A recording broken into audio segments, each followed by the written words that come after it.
The first presentation will cover the solicitation process and will provide an overview of the entire grant solicitation process. In preparing to submit the concept proposal, the first and most important thing to do is to read the Request for Concept Proposals, or RFCP. What we are reviewing today is covered in greater detail in the RFCP for the program. The areas covered are listed here and include information about the program, the solicitation timeline, how to apply, and the frequently asked questions. The purpose of the Specialty Crop Block Grant Program is to enhance the competitiveness of California specialty crops. This means that a proposed project must pertain to the issues that affect the specialty crop industry and focus on improving the competitiveness of specialty crops. For a project to be allowable under this program, the proposals must clearly demonstrate that all activities and costs benefit the specialty crop industry rather than directly benefiting or providing a profit to a single organization, institution, or individual. The intent for the 2026 SCGBP Additional Assistance for Limited Resource Applicants Additional Assistance Program is to provide a process through which small and/or limited resource applicant organizations can participate and successfully implement their SCGBP projects. Participants in this program will receive ongoing technical assistance to develop an application and administrate an award, if selected for funding. Applicants to the Additional Assistance Program have their own funding categories, program priorities, deadlines, and submission and eligibility requirements. The 2026 Additional Assistance RFCP will be released in November 2025. Eligible organizations include K-12 school districts, nonprofit organizations, tribal governments, both federally and non-federally recognized. Applicants cannot have received SCGBP funding in the past. Applicants who successfully applied to the conventional SCGBP program are not eligible to apply. First-time applicants to the SCGBP are not required to apply to the Additional Assistance Program, but are encouraged to do so if they would like additional support during the application process. Please email grants@cdfa.ca.gov if you would like more details about the program, or to confirm that your project and organization would be eligible for the program. If you are already familiar with the SCGBP, here are a few of the changes to the program this year. Applicants will not be submitting through Amplifund this year. Instead, they will be submitting using the Financial Assistance Application Submissional Tool, FAST. There have been some minor changes to the classifications added to the allowable and unallowable costs and activities table. As always, we recommend you to refer to the current table as you prepare your proposal. There have been minor updates to some indicators in the outcome measures table. Again, we recommend you refer to the current table when preparing your proposal. Also, some reminders of last year's changes. The California Assembly Bill 1887 is no longer in effect, meaning that there are no restrictions on projects-related travel to individual states within the U.S. The total cost threshold for special purpose equipment increased from $5,000 to $10,000. So what is specialty crops? Specialty crops are defined as vegetables, tree nuts, and fruit, including dry fruit, culinary and municipal herbs and spices, and nursery, horticulture, and horticulture crops. Funds must not benefit non-specialty crops such as dairy, livestock, and other ineligible commodities. Note that cannabis is not a specialty crop. A list of eligible and ineligible commodities can be found on the U.S. Department of Agriculture's or USDA's website and is also included with the material in the Handouts tab on the GoToWebinar dashboard. The list is not intended to be all-inclusive, but rather to give an example of the most common specialty crops. If there is a commodity you are questioning that is not on the eligibility of specialty crops list, please send us an email and we will be happy to ask the USDA for clarification. This is how funding for this program works. The USDA receives funding, then approved funding goes to CDFA, and CDFA subawards funds to recipients. Authorization for this bill was established under the Specialty Crop and Competitive Act of 2004. The 2025 One Big Beautiful Bill Act contains provisions for the continuation of this program. To provide an idea of the program's competitiveness, historically CDFA has funded approximately 23% of the proposals submitted. In 2025, CDFA received approximately $24 million. Expecting roughly the same amount this year, CDFA will award grant funds to projects ranging from $100,000 to $500,000. Please note that CDFA reserves the right to offer an award amount less than the amount requested. In addition, the grant duration is 2 years and 8 months, beginning November 1st, 2026 and ending June 30th, 2029. Entities eligible to apply to the SCGPP include nonprofit and for-profit organizations, local, state, federal, and tribal government entities, and public and private colleges and universities. Importantly, individuals may not apply. An individual is someone submitting an application on their own behalf rather than as a representative of an organization or institution. If you are an individual and have an idea for a project, we encourage you to partner with one or more eligible organizations. The solicitation process is a two-phase process. In phase 1, applicants submit concept proposals for their project. Proposals go through an administrative and technical review, and applicants with successful proposals are invited to participate in phase 2, submission of a grant proposal. CDFA will advise all applicants whether they are invited to submit a grant proposal. In phase 2, applicants submit a grant proposal that contains a more detailed description of their project. For applicants invited back, the feedback from the administrative and technical reviews will be made available to assist in preparation of the grant proposal. For all other applicants, the feedback will be provided within 60 days of receiving notification. Proposals that are successful in phase 2 will be submitted to the USDA for review. Once the USDA announces awards, we notify both the successful and the unsuccessful applicants. Feedback from the review process will be provided for unsuccessful applicants, and grant agreements will be initiated for applicants that will be awarded funding. As mentioned, concept and grant proposals undergo 2 levels of review, the administrative review and the technical review. The administrative review is an internal review conducted by CDFA to verify proposal completeness and eligibility requirements in accordance with program guidelines, such as were all the questions answered, is the budget section completed, were all the costs allowable. The technical review is an external review conducted by a committee comprised of growers and representatives from the industry. The technical review committee members use their expertise to evaluate proposals based on individual merits and consider many factors, including if the proposed project is a priority for the specialty crop industry and the proposal's likelihood for success. CDFA is now accepting applications for the SCGPP Technical Review Committee members. The TRC plays an important role in evaluating and scoring projects submitted to the SCGPP. Applicants are eligible to become technical reviewers.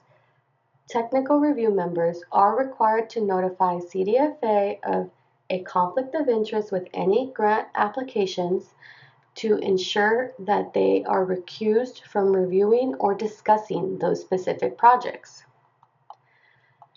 Technical reviewers are required to complete ethnics and sexual harassment prevention training, as well as a Form 700 assuming and leaving office. TRC members will also review and provide feedback on assigned proposals. The TRC will meet 3 times within the grant cycle. Once for an orientation webinar, then twice to discuss applications and determine final scorings of proposals. This will occur once during the concept proposal phase and once during the grant proposal phase. Reviewers should expect to spend approximately 2.5 hours on the ethnic training unless a current DOJ approved ethnics certificate can be provided. The CDFA training should take approximately 1.5 hours. Dependent on the number of technical reviewers and the number of proposals submitted, reviewers will be asked to review anywhere between 5 to 11 proposals within a month-long period.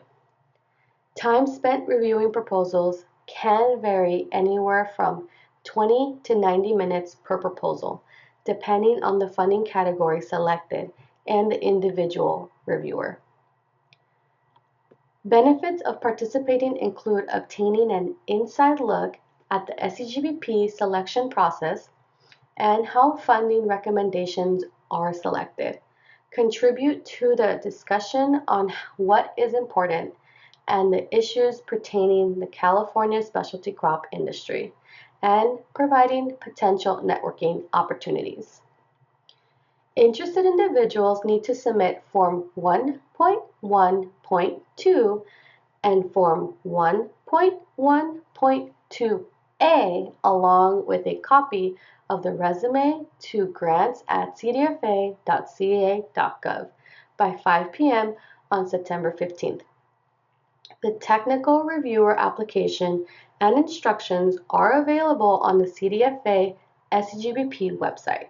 If you have questions about being a technical reviewer, please contact us via the grants email at grants@cdfa.ca.gov. As noted in the beginning, the timeline for the entire solicitation process can be found in the RFCP. Please note that the concept proposals are due on Thursday, September 11th at 5 p.m. Pacific Time, and that late submissions will not be accepted. Applicants will be notified in December whether they are invited to Phase 2 and will have approximately 1 month to submit grant proposals. The Technical Review Committee has about the same amount of time to review grant proposals and submit recommendations to CDFA in early 2026. CDFA will submit the proposal recommendations to USDA in May and wait for the USDA's final say regarding which project receives funding. We anticipate announcing and rewarding funds in the fall of 2026. SCGBP has 3 funding areas: market enhancement, access, education and training, and research. You can see all of them on this slide. Within each funding area, there are 1 or 2 funding categories.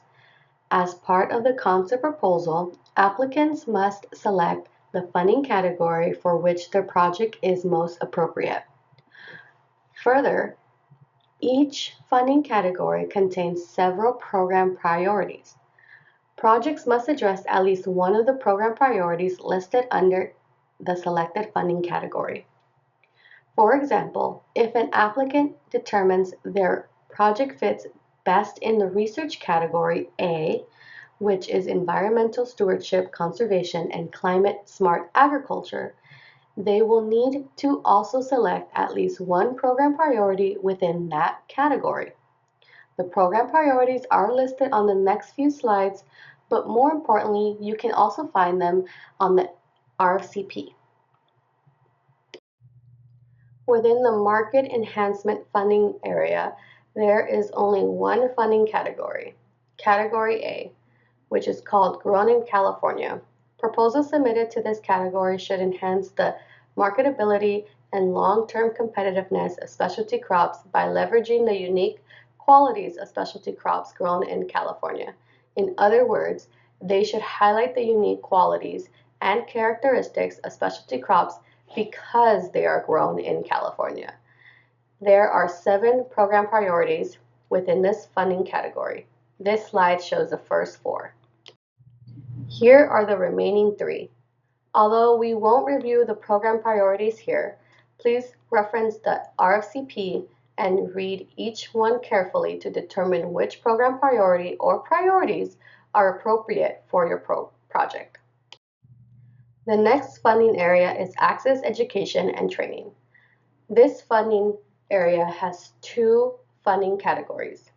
Funding category A is called Healthy Specialty Crops for All Californians. Proposals submitted in this category should improve access to and consumption to specialty crops in underserved communities and/or improve the public's knowledge and understanding to specialty crop agriculture and its importance to health and well-being of all Californians. There are 6 program priorities in this category. Here are the first 3. Here are the remaining program priorities for Access, Education, and Training Category A again. Please review the RFCP to read them in greater detail. Funding Category B in the Access, Education, and Training funding area is Opportunity and Education for all California specialty crop farmers. Proposals submitted in this funding category should benefit current and future specialty crop farmers by providing education and training, including improving priorities through education and training for low-resource farmers in areas including business development and regulatory compliance. This may include food safety training. Here are 7 program priorities in this funding category. In this specific slide, there are the first 3. And here are the last 4. The last funding area, research, has 3 funding categories. Funding category A is called Environmental Stewardship, Conservation, and Sustainable Agriculture. Proposals submitted in this category should address specialty crop agriculture's potential to migrate and/or adapt to extreme weather, contribute to conservation of agricultural land and water, and/or enhance soil health. This funding category has 6 program priorities. Here are the first 3. Here are the other 3 program priorities for Research Category A. Funding Category B in the research funding area is called Plant Health and Pest Management. Proposals submitted to this funding category should address pest, invasive species, and diseases that affect the production of specialty crops within California. There are 5 program priorities in this category. The final funding category in the research funding area is Category C, Food Safety. For the funding category, CDFA partners with the Center of Produce Safety, or CPS, to utilize the technical expertise of their grant reviewers in the area of food safety. The Center of Produce Safety releases a separate solicitation, conducts a technical review, and submits recommendations to CDFA. Please visit their website for more information. In addition, CPS contact information is provided in the RFCP and at the end of this presentation for those interested in submitting a food safety proposal. Concept proposals for the SCGPP can be submitted through the web-based application called FAST. All proposals must be submitted electronically through the FAST platform. Each applicant will need to set up a user account and a WB key to access FAST. A walkthrough of how to use the FAST will be covered later in today's presentation. Again, the Additional Assistance Program has a separate application process, and the request for council proposals for this program will be released in November 2025. Please email grants@cdfa.ca.gov as soon as possible if you are interested in applying via this program. A complete council proposal must provide information for each of the areas listed here. As mentioned before, the FAST Council Proposal Application and Outcome Measures and Budget Template webinar covers the elements of the council proposal in greater detail. Please note that at this time, the USDA has not provided CDFA or any other State Department of Agriculture with a request for applications or the terms and conditions for the 2026 Specialty Crop Block Grant Program.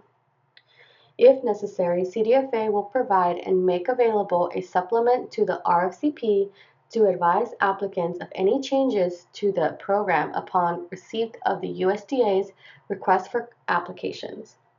CDFA and all applicants will be subject to the terms and conditions of the USDA's request for applications and terms and conditions. Because funding for the SCGBP is provided by federal government, all organizations submitting council proposals to the SCGBP are subject to the federal cost principles. Federal cost principles are regulations based on organization types used to determine allowable costs and ensure consistent treatment of costs. Applicants are responsible for identifying the federal cost principles appropriate to their organization and ensuring consistent application of the cost principles to the SCGBP grant funds. All organizations other than for-profit organizations are subject to the administrative requirements and the cost principles in the 2 CFR Part 200 and 400. For-profit organizations are also subject to the 48 CFR Subpart 31.2. Links to these regulations have been provided in the RFCP. However, to simplify the interpretation of these regulations, we have prepared an allowable cost and activities table to refer to. The table provides overall guidance for the handling of common costs and includes CDFA and USDA's requirements specific to this program. A copy has been provided in the Handouts tab, and a link to the online document is also provided in the RFCP. Note that proposals with unallowable cost may be subject to disqualification, so we strongly encourage you to make sure of these references. Please be aware that any of the following may also result in the disqualification of the council proposal.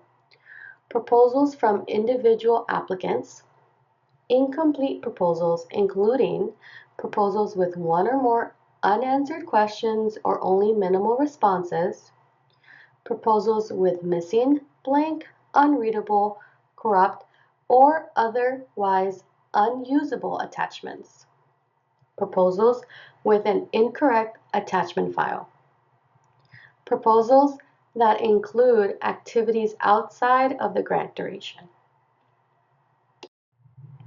proposals for less than the minimum award amount or more than the maximum award amount, proposals with unallowable costs or activities necessary to complete the project objectives, including indirect costs that exceed the limit set forth in the 2026 RFCP, proposals from applicants with an inactive inclusion in the Federal System for Award Management, SAMS.gov.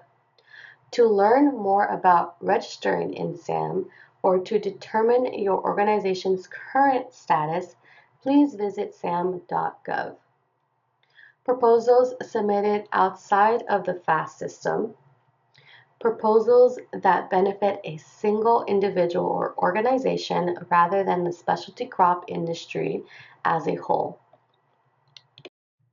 Please continue to submit your questions through the question tab and we will address them at the end of the presentation.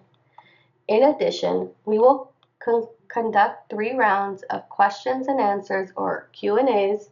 Any questions that you may have after the webinar can be submitted via email to grants@cdfa.ca.gov at any time during the Q&A process. To ensure everyone has an equal opportunity to receive the same information, we will request that the questions received outside of the webinars be in writing. New question and answers will be posted each week beginning on August 22nd. The final deadline to submit questions is September 4th, 2025 at 12 p.m. or noon Pacific time. Here are some of the resources that we discussed in this presentation. A good place to start is the CDFA SCGPP website. A link of the recordings from our webinars will be posted on our website by Friday, August 30th. Another resource would be to submit questions to CDFA's grant email address. We also provide the website and phone number for the Center of Produce Safety. Additionally, the USDA AMS website contains a lot of great information about the SCGPP. However, please note that you should direct all questions to CDFA, as USDA will always refer you back to us. And that concludes the solicitation presentation.